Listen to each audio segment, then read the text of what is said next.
IMIP Educa, seu podcast de conteúdos em saúde para estudantes, gestores e profissionais de saúde de todas as áreas. Aqui você fica por dentro do que tem de mais atual, com fundamentação científica, com a experiência IMIP, para fazer diferença na sua prática profissional. No episódio de hoje, vamos falar sobre cuidados e prevenção de lesão por pressão. Uma das nossas convidadas é a Gabriela Rocha, é enfermeira estomaterapeuta, coordenadora da Comissão de Curativos do IMIP e do Polo Estomatizado do Hospital Barão de Lucena. Também especialista em terapia intensiva. Bem-vinda, Gabi. Bom dia, Vivi. Obrigada. Bom dia. E o segundo convidado é o cirurgião plástico Daniel Dias, especialista pela Sociedade Brasileira de Cirurgia Plástica, preceptor do Serviço de Cirurgia Plástica do IMIP e responsável pelas feridas complexas. Bem-vindo, Daniel. Tudo bom? Muito obrigado. Então, vamos conversar falando hoje sobre as lesões por pressão, né? É muito significativa nessa conversa hoje, porque o mês de novembro tem uma data que marca o dia de combate à lesão por pressão, né? Isso. E a lesão por pressão é considerada um evento adverso, não é isso? E uma das metas da segurança do paciente, né? A prevenção das lesões. Vocês podem falar um pouquinho sobre esse dia que é importante, né? Da prevenção? O mês de novembro, Vivi, é comemorado, né, simbolizado a prevenção de lesão por pressão. Né, a Anvisa, em 2013, ela lançou, né, essas etapas, essas metas, e a lesão por pressão faz parte dessa meta, a meta 6, junto com queda. Então, a lesão por pressão são lesões, né, que acometem o tecido, né, subjacente sobre uma proeminência óssea. Então, acarreta sérios danos ao paciente, né, ela tem várias etapas, né, que pode se estender a uma lesão mais deteriorante para o paciente. Uhum. Então, são lesões preveníveis, que a gente consegue prevenir, né, e que termina piorando a questão do paciente no período de internação. Sim. Então, o mês de novembro vem para trazer essa lembrança, né, essa alusão realmente da prevenção, da necessidade da prevenção de lesão por pressão. Sim. E a lesão por pressão é considerada um problema de saúde pública, né? E o que vocês podem falar para as pessoas sobre essa questão? Por que a lesão por pressão ela pode ser considerada como um problema de saúde pública? E quais são os fatores de risco mais comuns que podem determinar a presença dessas lesões? Bom, a lesão por pressão, apesar de... Hoje a gente fala muito em lesão por pressão, mas não é algo que sempre se falou. E a gente pensar que é uma ferida que se torna... que a ferida ela é prevenível, mas ela pode se tornar uma ferida tão grande com exposição óssea, infecção óssea. Isso vai aumentar o tempo de internamento do paciente. Isso vai, por vezes, não permitir que ele vá para casa, tendo outros episódios de infecção. E tudo termina uma bola de neve nesse paciente, que muitas vezes já está tão grave, tão acometido e tão consumido de outras comorbidades. E por uma coisa prevenível, né? Não necessariamente quando a gente vai ter uma ferida, vai ter uma lesão, vai ter uma infecção que não era prevenível, a gente não tem o que fazer, mas por algo prevenível, acho que isso se torna um problema muito maior. Sim. E os pacientes que têm esse tipo de lesão, eles passam mais tempo hospitalizados, né, em algumas situações. Vocês percebem que há uma diferença no comportamento e no impacto que gera, tanto para o paciente como para a família, os pacientes que têm a lesão por pressão, sobre o internamento, sobre os cuidados que precisam ter com essa lesão? Os pacientes mais suscetíveis a ter o desenvolvimento de lesão por pressão são pacientes idosos, né, que a gente tem a diminuição do colágeno da pele, né, já tem a diminuição de mobilidade também, né, de cirurgias que ficam estendidas muito tempo, paciente sem aquele movimento, né, cirurgias cardíacas, ortopédicas, que ele fica geralmente naquela mesma posição. Tem essa propensão, né, de ter a lesão por pressão, e o familiar, ele não está preparado, né? O paciente e o familiar não está preparado é um impacto, né? É uma lesão que realmente a gente espera que o paciente não saia, né, no âmbito hospitalar, mas que pode se desenvolver. E aí a equipe, né, a equipe de enfermagem, ela tem que estar orientando esse paciente e o familiar, né? E é uma lesão que às vezes demora, né? Precisa de um Isso. cuidado prolongado, né? E muitas vezes ela vai para casa ainda em algum estágio. Isso. Isso acontece? Acontecem. A gente pode dar alta para o paciente e dar essa continuação para o posto de saúde e para o nível ambulatorial, que a gente tem um ambulatório aqui com o Dr. Daniel Dias. E aí, Daniel dá o segmento na parte cirúrgica, se for necessário. A equipe de vocês costuma ser chamada para fazer a avaliação em algumas lesões. Como que vocês fazem essa avaliação?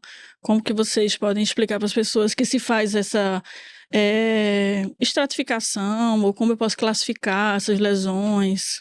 A gente na comissão de curativos é composto por mim, Gabriela, né? A gente tem outra enfermeira, que é Elisandre também, estomaterapeuta, e Dr. Daniel Dias.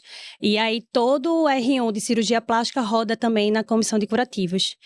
E a gente também faz treinamento, né, com os pacientes, treinamento com a equipe, com os familiares, tenta buscar a necessidade dessa mudança de decúbito, da questão nutricional também. Sim. A nutrição anda muito junto com a comissão de curativos na questão de dieta imunomoduladora, dietas que realmente precisem ser inteiradas, né, reposição proteica para esse paciente. E aí, como eu falei, qualquer dificuldade que a gente tenha realmente de dar alta e fazer esse caminhamento, a gente manda para o Dr. Daniel, para ele fazer essa parte de cirurgias reparadoras. Tem algumas situações que acontecem no internamento que podem ser um risco para desenvolver essas lesões, como alguns dispositivos hospitalares, catéteres, sondas. Alguns dispositivos que a gente usa podem ser um risco para desenvolver lesões também? Podem. Eles geralmente vão ser um risco para o desenvolvimento, porque catéter, sonda, tudo isso pode diminuir a mobilidade do paciente, mas eles também são um risco na piora daquela lesão. Então, a manutenção, a lesão muitas vezes de um paciente cadeirante. Ele tem uma lesão esquiática, eu já vi paciente que lesou tanto ali e apareceu a sonda vesical dele. Então, é algo muito grande, a dimensão de que isso pode ficar. Então, é o conceito geral da gente sempre tentar desinvadir o máximo ao paciente, tentar fazer com que ele tenha mobilidade, volte à sua condição prévia ao internamento, ou pelo menos que ele consiga sempre se mobilizar. Isso é extremamente importante de toda a equipe. Então, não adianta a gente chegar lá, Gabriela chegar lá, Lisandro chegar lá, fazer a melhor avaliação, eu fazer a melhor cirurgia, se o paciente não se movimenta nada, entendeu? E isso aí vai, equipe de enfermagem da enfermaria do local, a ajuda da família, claro, a família é extremamente importante, e faz parte do tratamento do paciente. Da continuidade também, né? Do terapeuta ocupacional, de tudo. É uma equipe multi, né? Vão ser pacientes muito frágeis, que estão nessa condição de fazer úlcera por pressão. E dependência, né, dessas profissionais, que estão dependentes, acamados, né? Então, você falou da avaliação. A avaliação, ela tem vários aspectos. Então, a priori, a enfermagem do local, da clínica local, faz a avaliação inicial. Quando tem uma ferida maior, é chamado a comissão. Gabriela vai, Lisandre vai, eu vou, algum residente da cirurgia plástica vai. A priori é tentado fazer um tratamento com debridamento químico, pomadas, enfim. Quando não, a gente precisa debridar alguma coisa, até mesmo para ver como é que está o aspecto. Então, às vezes, há uma lesão que ela é não classificável. A gente não consegue dizer se ela é profunda ou se ela é superficial. Por quê? Porque tem um tecido na frente tá lá, né? que não possibilita a gente ver direito, sabe? Vamos dizer, tem uma área de necrose que aquilo ali pode ser bem pouco, mas pode ser muito grande. E aí a gente precisa fazer uma limpeza para poder classificar aquilo ali para ver qual vai ser o tratamento. Aí vocês falaram bastante, assim, da equipe, né? Então, a importância do trabalho em equipe, né? Isso. Desde o período da prevenção, né, Gabi? Isso. Até o tratamento e reabilitação, né? Então, por isso que é importante essa integração e é importante vocês dois estarem aqui, né? Pra gente falar sobre isso, a importância dessa interação dos profissionais, né? E da família, né? Porque a família vai dar continuidade em algum momento, né? Em casa. A gente, além de fazer esses treinamentos, né, com a equipe, né, a gente, na hora da alta, a gente orienta o paciente, né. Tem pacientes que realmente têm posto de saúde próximo de casa, que consegue dar uma continuidade, até de material também, né? A gente tem paciente que realmente não tem condições, né, de fazer esse tratamento em casa, mas a gente orienta, a gente consegue, né, trazer esse paciente, trazer o familiar para junto desse cuidado, né? A equipe Até também... prevenir outras lesões. E prevenir outras lesões também, informando que realmente essa mudança de decúbito, né, essa nutrição adequada, a questão do paciente realmente conseguir se mobilizar, né, aliviar essa pressão a cada 2 horas é importante. Então, o familiar, ele sai com essas orientações e, como eu falei, o cuidado sendo mais especializado, ele retorna ao serviço ambulatorial para essa avaliação, reavaliação, né? E o tema da campanha, né, fala sobre mude o lado, evite a pressão, né? Isso. Todo ano, essa campanha, né, sai todo mês de novembro, justamente para trazer essa necessidade de realmente estar mudando o lado do paciente, esse decúbito a cada 2 horas e realmente evitar a lesão por pressão. Eu queria que vocês falassem um pouco sobre as possibilidades de tratamento quando a lesão acontece, né? Eu sei que tem algumas coberturas especiais, né? Que não sei se todas têm disponíveis no SUS ou serviços privados. Quando que essa lesão precisa evoluir para um tratamento cirúrgico? Em que momento a cirurgia plástica entra nesse tratamento? A lesão por pressão, ela tem estágios, né? A gente vai do estágio 1, que é aquela hiperemia na pele, até lesão por mucosa, né? Os catéteres, as sondas, as pronguinhas nasais em RNs. Então, ela tem estágios e conforme esses estágios, o tecido ela vai se apresentando necrótico, tecido de granulação, onde a gente tem o estágio 4, que a gente tem até exposição óssea também. Então, cada cobertura a gente consegue identificar e utilizar de acordo com o tecido que a gente está visualizando, né? Então, a gente tem as coberturas de prevenção, né? Que vai película protetora, placa de hidrocoloide, coberturas de multicamadas, né? Creme barreira, isso tudo ajuda na questão do cuidado preventivo. Sim. E aí, a questão que a gente orienta mais é a questão da umidade, né? Então, o paciente que fica muito tempo, né, em uso de fralda, que você não consegue trocar, ou dar o banho e não consegue fazer aquele asseio de deixar a pele mais seca, né? E não hidratar, e o paciente ficar naquela pressão, ele também, de acordo com a umidade, ele pode também desenvolver a lesão por pressão. E na parte cirúrgica... Isso, a gente vai ter algumas situações em que a gente precisa ver o tecido que está se apresentando. Então, para que o paciente cicatrize, ele vai precisar, aquela ferida, ela precisa de limpeza, ausência de infecção, vascularização, a causa, a fisiopatologia dessa lesão por pressão, ela envolve a isquemia, então é o tecido que, por uma pressão aumentada, diminui uma pressão maior do que a perfusão tecidual, não chega sangue, ela isquemia, além da força de cisalhamento também, que é como o paciente estivesse sentado, ele fosse escorregando e aí aquela pele vai tracionando, friccionando, né? Isso também diminui a vascularização. E as comorbidades, né, do paciente também vai interferir, né? Sem dúvida, a comorbidade do paciente, se ele é hipertenso, se ele é diabético, tudo isso influencia na vascularização local, na vascularização sistêmica, na condição clínica geral do paciente. Então, paciente que ele é consumido, desproteinizado, tem alguma comorbidade, tem algum câncer que está ali, que também gera consumo Sim. do paciente. E aí a gente vai distribuir o tratamento cirúrgico, principalmente em 2 grandes vertentes. Os desbridamentos, então, retirada de tecidos necróticos, limpeza em bloco, que é uma limpeza mais profunda que a gente consegue fazer. À beira do leito não é fácil. Sim. O que se consegue fazer, o paciente sente dor, o paciente está numa posição desconfortável. Então, assim, a limpeza do bloco, ela com certeza vai ser mais eficiente. Óbvio que nem sempre vai ter essa indicação e a necessidade de ir para o bloco, porque também é um trauma para o paciente. Transporte para o bloco, também anestesia. Então, a gente tenta só o que precisa realmente, ou feridas maiores, para que realmente precisa para andar. Então, a gente tem essa vertente dos desbridamentos, da ferida ainda exudativa, ainda com necrose, e a gente tem a reconstrução, o fechamento daquela ferida, daquela lesão por pressão. Então, não é mais importante do que o outro, são apenas etapas diferentes. Sim. A gente vai tratar, vai desbridar, limpar, coberturas, o paciente vai evoluindo, e quando a gente tem uma situação estável e que a gente consegue fechar, a gente pode fazer o fechamento parcial ou completo da lesão.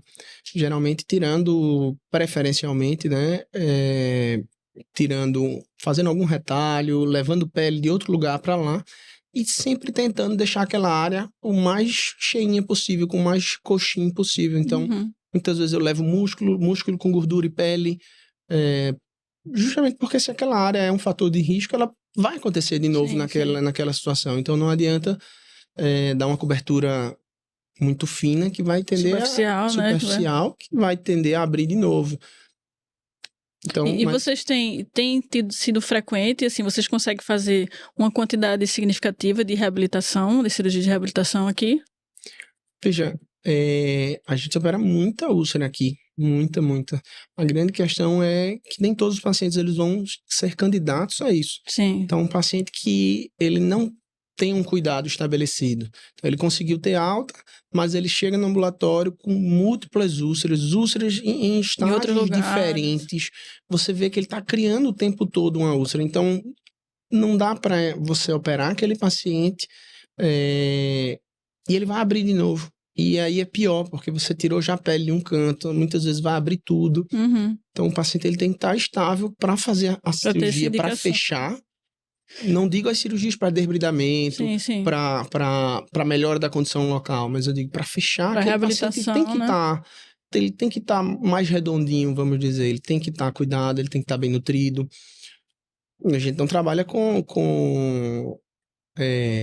em condições ideais, o paciente do SUS muitas vezes ele é consumido, ele não tem o que comer, ele tem essas adversidades, mas para ele fazer a cirurgia de fechamento completo, principalmente, é ideal que ele esteja, pelo menos, compensado e tenha uma estrutura familiar que consiga mobilizar. Manter, né? E mais uma vez, puxando a família, né, para esse cuidado, porque no ambulatório, quando o paciente realmente ele está apto para essa cirurgia, né, de reconstrução, a gente informa que ele tem que ficar de 2 a 3 meses, né, Daniel? De decúbito ventral, sem poder realmente sentar. Então, a família entra nesse momento justamente para dar esse apoio, né? E às vezes a gente tem paciente que não tem esse apoio familiar e aí não fica apto para cirurgia, né? Porque realmente precisa desse cuidado, né? Ele precisa ter a higiene. Mas a cirurgia é um momento que, assim, muitas vezes tem pacientes aqui que tinham uma úlcera há 5 anos, 6 anos e a gente fechou numa situação só. Então, poxa, precisa de um cuidado importante. Então, eu pedi para o paciente vir de maca, mas às vezes o paciente não tem condições, o posto de saúde não dá uma ambulância para fazer o pós-operatório. Às vezes é de outro município. É de outro município. São situações difíceis, né? A condição social do paciente. Ô, Gabi, eu sei que vocês estão fazendo teleatendimento também, né? Teleconsultas aqui. Como funciona essas teleconsultas? São os pacientes já cirúrgicos ou não? A gente iniciou, né, esse ano, tem uns 3 meses, que a gente está com esse serviço de teleconsulta. Então, são pacientes que têm alta hospitalar e que tem essa condição social, né, de ter um celular, né, que realmente tenha internet. E aí, a gente pede o e-mail, pede os dados principais desse paciente, a gente faz esse agendamento. Esse atendimento é uma vez só na semana, né? Por enquanto, a gente tem um número X de paciente. Então, entra paciente que tem a lesão por pressão, né? Que tem esse cuidado, né, com a família, tem um postinho, mas tem alguma dúvida, alguma coisa, então ele consegue tirar isso, tem um canal de acesso. Mas são sempre pacientes que têm a alta daqui. Isso, tem a alta daqui. E também decência de ferida cirúrgica, alguma coisa nesse sentido. Mas a gente também faz esse atendimento de teleconsulta, que tá dando bem certo. A gente também começou a fazer na maternidade teleconsulta e realmente tem um retorno bom. Elas têm dificuldade de acesso, então a teleconsulta, quando eles têm acesso, né, assim, ajuda bastante. Pelo menos orientações São os idosos, iniciais, né? A gente quando leva para o hospital, né? Isso. A dificuldade que eles têm, geralmente, são os mais idosos, né? Eu digo jovens porque hoje todo mundo tem celular, tem WhatsApp, enfim, consegue se comunicar. Mas os idosos, os pacientes que têm uma vulnerabilidade menor, menor, né, social, ele não consegue vir, né, Sim. não consegue participar da teleconsulta. E aí acha melhor vir com o carro da prefeitura e se deslocar para ter o atendimento com Você vê, é o Dr. é Daniel. uma ferramenta, né, que assim, é uma coisa nova, né, a teleconsulta, que exatamente para diminuir essas distâncias, né, de pessoas que moram em outro município, Sim. mas às vezes é preciso o paciente vir numa ambulância, né, por dificuldade de acesso a essa teleconsulta, né. São os contrastes, né, que a gente vê na Verdade. assistência. E vocês falaram de alguns exemplos, assim, vocês têm alguma história de algum paciente específico que vocês tiveram um resultado bacana de envolvimento da família, ou um resultado que vocês acharam que não era possível fechar aquela úlcera ou corrigir, e vocês conseguiram um resultado positivo? A gente tem diário, né, Daniel? A gente tem diário no Esse ambulatório. daí que a gente acha que não vai conseguir fechar e vai, daqui a pouco, aí, não, vamos tentar, e vai dar certo. Já a história desses pacientes geralmente são histórias muito, assim... Sofridas, né? Sofridas. A maioria deles são pacientes acamados, seja por idade, ou seja, assim, por trauma, hack medular. Então, pacientes que tiveram acidente de moto, pacientes que, enfim, tem lesão medular, foi agredido. Então, são histórias muito sofridas. Eu lembro de um paciente que sempre ele tinha, assim, múltiplas úlceras. A gente tinha uma dificuldade muito grande, justamente isso da estrutura. Ele até tinha uma estrutura familiar, só que não dava conta. O paciente era pesado, Luciano. Sim, sim. Aí, em múltiplas, assim, chegou um momento que ele queria, assim, pra mim, ele disse, doutor, minha casa tem piscina, eu só queria tomar banho de piscina com meus filhos, mas aí com as feridas abertas, Não seria dá, contaminar a água, tudo, né? E aí a gente foi operando uma por uma aqui. Na maioria das vezes eu vou operar uma úlcera só, porque toda vez que eu opero uma úlcera, eu tiro aquela posição dele. Sim. Então é menos uma. Só se forem coisas muito próximas, aí a gente termina fazendo junto. E a gente foi uma por uma até que conseguiu fechar todas as úlceras desse paciente. Ele disse, doutor, muito obrigado. Agora eu fui pra piscina com meus filhos e tal. E que pra ele que não andava, poxa, ir pra piscina era um negócio que ele se sentia bem mais leve, né? Ele conseguia se mobilizar, porque tinha os braços normais, então segurava na borda, nadava. E devolve um pouco de autonomia, né, para o paciente, de autoestima, né? Também, né, de viver a vida, levar a vida de uma forma mais normal, né, de mais conforto, de mais qualidade de vida. Muitas vezes são lesões que realmente são geradas por condições de imobilidade, que nem sempre elas vão mudar, né? Isso. E aí você viver com uma lesão a vida inteira, sem poder participar de atividades com a família, sempre limitado por isso, né? O nosso ambulatório também já teve atletas, né, de Paralimpíada, que realmente precisava fechar a lesão por pressão para poder concorrer, quando teve no Rio de Janeiro. E aí, realmente, assim, foi um momento bem marcante, assim, para mim, sabe? Assim, a conquista dela conseguir se reabilitar, né, em tempo hábil, né, porque ela vinha fazendo os treinos, mas sabia que a lesão não ia fechar, né, porque, querendo ou não, ela ficava na pressão ali do... E aí, a gente conseguiu, né, fechar a lesão e ela passar esse período de repouso e ela conseguir treinar novamente e conseguir ir para as Olimpíadas, né, para as Olimpíadas. Aí, realmente, é bem marcante. E assim, vocês fazem muita diferença, né, na vida das pessoas, né? Porque imagina você ter uma limitação dessa, muitas vezes está há tanto tempo, já foi num hospital, já foi em outro, já foi no posto e não consegui fechar. Como você falou, teve um rapaz que tinha uma lesão de quantos anos? 5, 6 anos. Tem vários aí, de né? 5, 6 anos. E aí, de repente, conseguir, como você falou, desse outro da piscina, fechar tudo, né? Então, isso é um impacto muito grande, né? É uma pessoa que é um para-atleta, que tem um investimento, que às vezes já teve uma limitação de tantas outras coisas da vida, né? E aí você está treinando para uma Paralimpíada e deixar de ir por uma lesão, né? Então, assim, é um impacto muito grande, né? Positivo que vocês causam nas famílias, né? Vocês recebem depoimentos e essas famílias depois continuam em contato com vocês?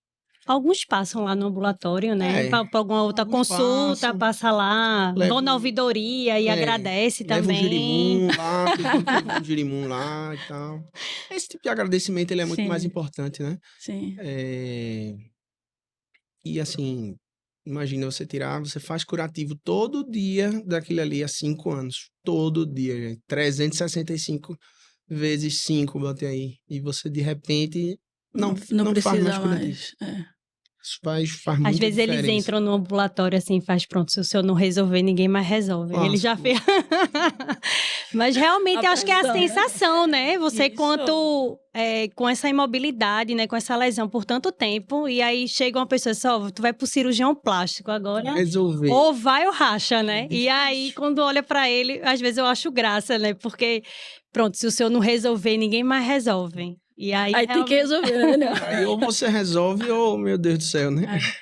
Mas é o comprometimento, né? Quando você se compromete. Claro que tem coisas que fogem da nossa Sim, competência, da nosso nossa alcance. habilidade, né? Mas muito a gente pode fazer, né?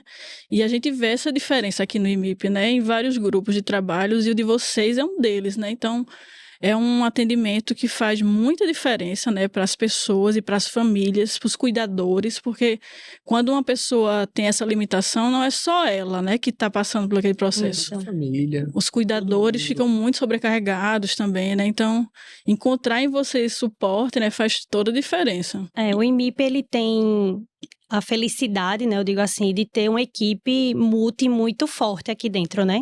A gente tem cirurgia plástica, a gente tem uma equipe com estomaterapeutas, a gente tem uma equipe que tem nutrição, TO, fisioterapia. Então, assim, é um hospital que realmente agrega muitos profissionais que ajudam, né, nesse sentido com a gente. O IMIP também tem a parte da educação, Sim. né, que é bem forte também.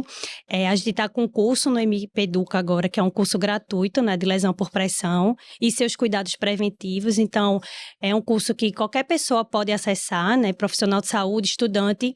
Olha, dica importante, né? Porque além do IMIP... É uma dica importante. Então, esse curso, ele está disponível, né? Lá a gente traz esse apanhado de cuidados preventivos, de material de prevenção, de tratamento. Além do curso Lesão por Pressão e seus cuidados preventivos, a gente também está com um curso, né? Que é a avaliação de feridas e suas tecnologias, né? Então, o profissional de saúde aí que quer se aprofundar no conhecimento, né? De lesão, de feridas, né? Trazendo a parte de tratamento, prevenção, trazer também a fisiologia da pele, né? Vai desde o cuidado do conhecimento, né, da pele. E esse curso está lá, né, disponível no imipeduca.com.br. E aí o aluno, né, o profissional de saúde, o estudante aí que está se especializando, ele também pode estar conferindo esse curso lá na plataforma. É isso, gente. Eu queria agradecer a vocês, né? A gente vai terminando, estamos finalizando o episódio de hoje. Agradecer demais a participação e reforçar a importância, né, que vocês têm como profissionais. Eu trabalho na maternidade, mas por muito tempo atendi UTI, atendi setores que têm pacientes com essa característica. E eu sei da importância e do quanto isso impacta a vida das pessoas, né? Que é o mais importante. A gente...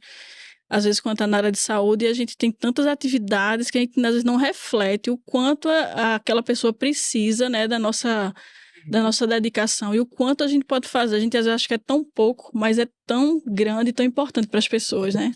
Verdade. Queria agradecer a vocês. Obrigada a Vivi, né, por agradecer ao IMIP Educa pelo convite, né, o mês de novembro realmente é um mês que a gente tem que trazer esse reforço, né, na prevenção de lesão por pressão e obrigada a todos. Muito obrigado pelo convite também, foi um prazer estar aqui, uma conversa muito boa e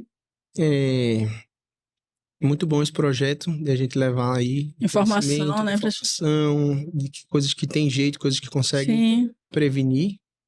E é um prazer estar aqui com a colega. O prazer é todo meu. Se você curtiu esse conteúdo, acesse nosso site e fique por dentro de mais materiais gratuitos, além de cursos que farão toda a diferença na sua formação profissional. Não deixe de se inscrever na nossa newsletter do site. Se você está ouvindo nas plataformas digitais, a versão do vídeo está disponível no YouTube. Não deixe de se inscrever no canal e seguir nas nossas redes sociais, interagir bastante conosco. Obrigada pela audiência e até o próximo episódio.